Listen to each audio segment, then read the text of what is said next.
Taal Volcano Update May 30, 2025. Ang oras po ay 5:20 ng umaga.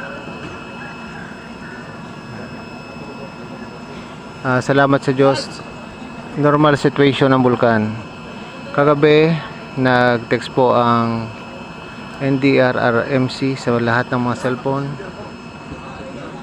at nagkaroon ng konting panic ang mga tao, pero ngayon po ay sinasabi ko sa inyo na don't panic, wag po kayong matakot pagkat normal ang bulkang Taal po.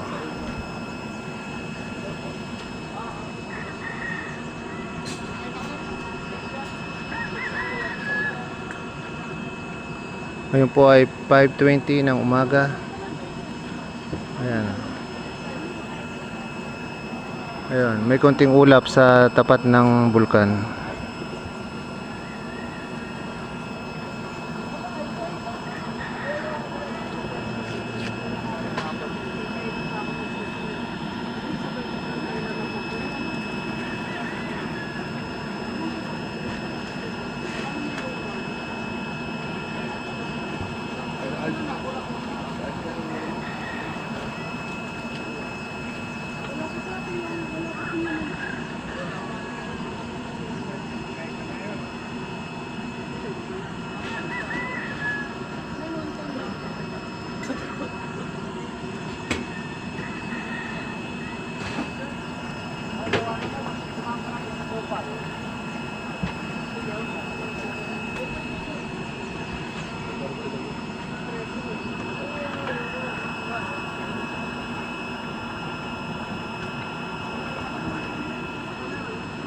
Inuulit ko po, huwag kayong matakot, don't panic.